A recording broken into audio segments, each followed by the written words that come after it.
Welcome back for week 9 of Cultural Anthropology.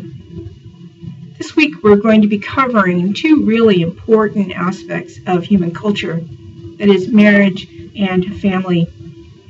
And as we are going to read and see from the various multimedia we have for this week, there are a number of different ways that humans organize themselves in terms of marriage and family.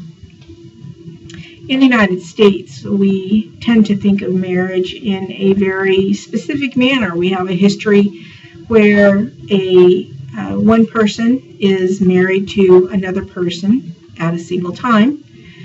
And of course, we've seen a lot of change over the years so that today, two individuals of the same gender are now legally able to marry. But this is a recent change for our society.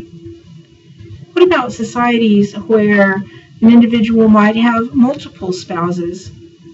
It may seem unusual and strange to us, but certainly they function for those different kinds of societies, and we're going to learn what those reasons might be.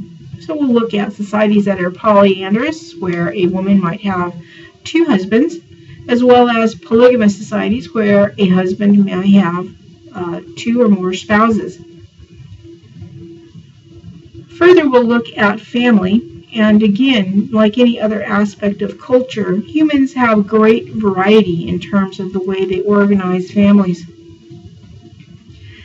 We may have small families, we may have large families, and there seems to be some correlation between family and the subsistence mode of a society. So that in agricultural societies and horticultural societies, we see that families tend to be larger because you're going to need a large pool of labor to carry out all the various farming tasks.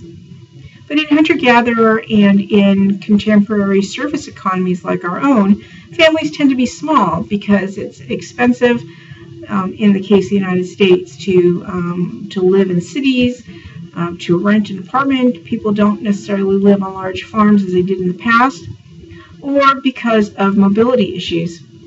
So I do hope you enjoy learning about the different ways that humans have made families over the eons and have utilized marriage as a way to solve other kinds of social, political, and economic problems.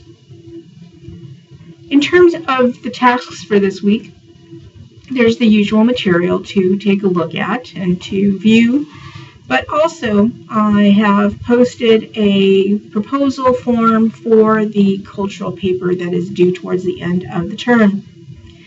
If you submit this week, you will get a few extra credit points, and this gives me an opportunity to make sure that you are staying on task. So for the proposal, all you need to do really is to identify the culture that you are interested in from the list, to provide some basic information as you will see from the proposal. And again, this is merely as a way for me to ensure that everyone is keeping up and to provide you with some guidance if I see that there is a problem or an issue. So be sure to submit that so that you will earn some extra points and stay on task. Next week there is the second exam. So you should begin to collect your materials and to review them for that test. So it will only be on those chapters that we have been examining since the previous exam. And it'll be in the same format as last time and online. So just heads up, get ready to prepare. So for this week, that's all I have to say now. I hope that you have a really nice, wonderful week, that you are progressing well through the semester. And until next week, I will be seeing you online. Take care. Bye-bye.